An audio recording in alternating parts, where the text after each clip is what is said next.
ini bukit nih, dari sini sampai sana ujung ya. Ini namanya Bukit Ainain ya.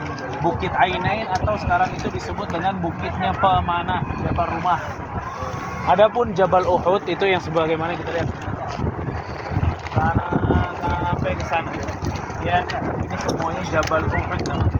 Nah, peperangan waktu itu terjadi di bawah sini, yang jadi kuburan sekarang ya. Ini semua area peperangan. Masjid Nabawi ada di sebelah sana ya. Jadi kaum muslimin itu perangnya pagi-pagi. Pada saat di pagi hari mereka kaum muslimin datang dari area sini ya. Kemudian kaum muslimin semuanya itu berada di sini ya, menghadapnya ke sana karena mataharinya waktu itu terbalik. Jadi kaum musliminnya ini sebelah sana ya, agar mereka itu silau dengan matahari di waktu pagi. Fa'ala kulli hal, pada saat peperangan berjalan, Rasul SAW punya strategi yang sangat luar biasa. Strateginya apa? Rasul menempatkan 70 orang pemanah.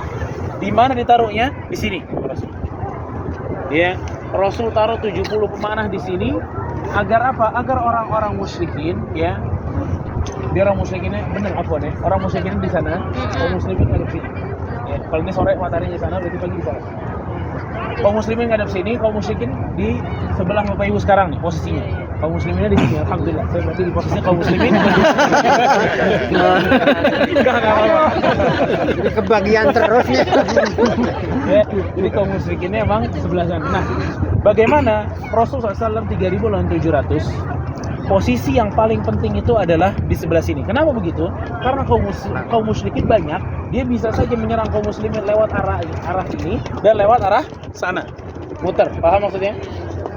Agar tidak terjadi para kaum musyrikin itu muter, maka harus ditaruh pemanah di atas sana. Jadi kalau ada yang muter sudah mulai dipanahi. Dan subhanallah, para kaum musyrikin itu membagi 3 pasukan. Pasukan di tengah itu namanya Abu Sufyan, pasukan di sebelah kiri sana namanya Ikrimah bin Abu Jahal, dan pasukan di sebelah sini namanya itu adalah Khalid bin Walid ya. Nah, Khalid bin Walid benar saja, Khalid bin Walid untuk perang mulai di sini, Khalid bin Walid itu berkali-kali mencoba untuk muter ke sini. Ternyata digagalkan oleh pasukan, digagalkan lagi oleh pasukan, sampai 3 kali Khalid mencoba memutari gunung ini, ternyata gagal ya. Kenapa begitu? Kalau Khalid bin Walid berhasil misalnya muter, beliau akan sampai ke sebelah belakang sini, dan kaum muslimin sekarang posisi seperti saya. Paham maksudnya? Kalau ya, jadi akhirnya terkepung depan sama belakang. Nabi nggak bisa kalau terkepung cuma 700 orangnya. Jadi Nabi hanya berperang di satu arah. Itulah strategi Nabi SAW. Akhirnya betul, strategi itu berhasil. Para kaum musyrikin akhirnya terpukul mundur jauh mereka, karena mereka benar-benar porak-poranda, sulit untuk bisa masuk mengalahkan kaum muslimin. Nah, begitu ya, Nabi SAW meletakkan 70 pemanah di sini yang dipimpin oleh Abdullah ibn Jubair radhiyallahu anhu. Abdullah ibn Jubair ini dipesankan oleh Rasulullah SAW. Begitu juga para pemanah yang lain. Kata Rasulullah SAW, apapun yang terjadi di bawah, maka tidak ada yang boleh turun, kata Rasulullah SAW. Mau kita mati yang di bawah atau kita menang yang di bawah, tidak ada boleh yang turun satupun dari kalian, kata Rasulullah. Setelah peperangan dimulai, para kaum muslimin ternyata menang, harta rampasan perang ada di mana-mana. Mulailah salah satu di antara para pemanah ini mengatakan, peperangan telah selesai, kita sudah boleh turun sekarang. Abdullah bin Jubair mengatakan, tidakkah engkau ingat apa yang dipesankan oleh Rasulullah SAW? Kita nggak boleh turun hingga Rasulullah SAW perintahkan kita turun. Sebagian dari mereka mengatakan, peperangan selesai, lihat harta-harta sudah ada di bawah kita. Kenapa kita tidak mengambil harta-harta sebagaimana teman-teman kita mengambil harta? Akhirnya dari 70 orang hanya tersisa kurang dari 10 orang di gunung ini. Mayoritas dari mereka turun, ikut ngambilin harta dari kaum musyrikin.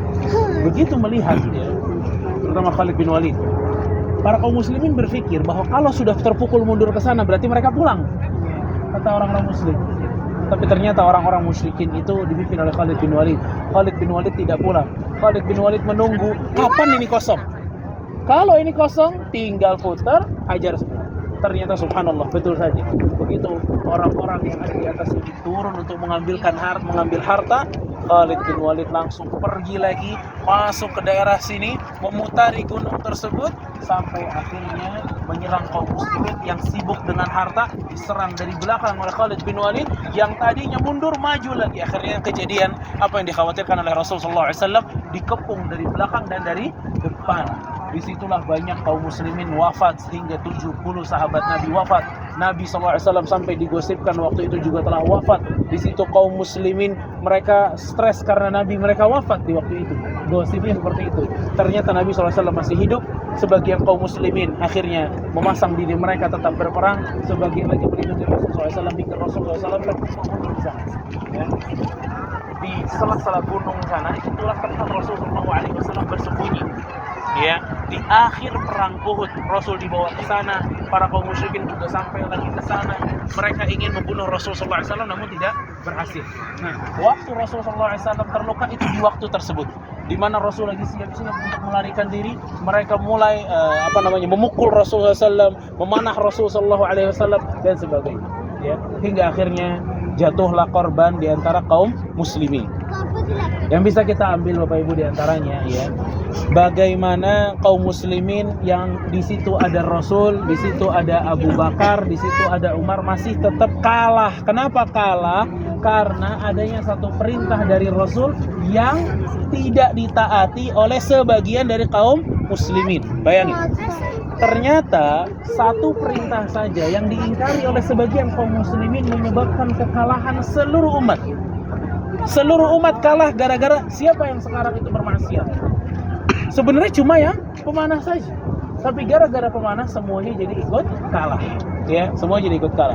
Ini pesan bagi kita semua. Pada saat kita berharap kita mendapatkan kejayaan, kita ingin mendapatkan kemenangan, ingin mendapatkan kemuliaan, mau untuk kaum muslimin secara umumnya atau kepada diri kita masing-masing, kebahagiaan, kemenangan, kemuliaan cuma bisa didapatkan pada saat kita taat kepada Rasulullah SAW.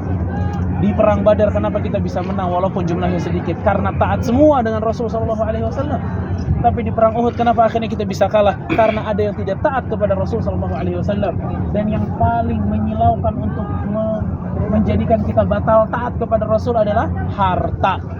Harta yang merusak hati-hati para sahabat di waktu itu, ya akhirnya mereka turun. Makanya juga pesan di perang Uhud, hati-hati terhadap harta. Ternyata gara-gara mengejar harta, apa yang dikatakan Allah tidak didengar, apa yang dikatakan Rasul tidak didengar. Kalau apa yang dikatakan Allah dan Rasul tidak didengar, bagaimana kita bisa berharap harta yang kita dapatkan berkah? Harta yang kita dapatkan itu bisa bermanfaat buat kita? Tidak bisa, karena keberkahan itu dari Allah. Siapa yang taat kepada Allah, dia akan dapat keberkahan. Siapa yang taat kepada Rasul, dia dapat keberkahan. Bukan orang-orang yang silau dengan harta dan mengingkari perkataan Allah dan perkataan Rasul Shallallahu Alaihi Wasallam. Ya, ini 10 menit atau sedikit hikmah tentang perang Uhud. Kita mau ke bawah, kita mau salam kepada para pahlawan perang Uhud yang ada di sana. Sekalian kita balik terus.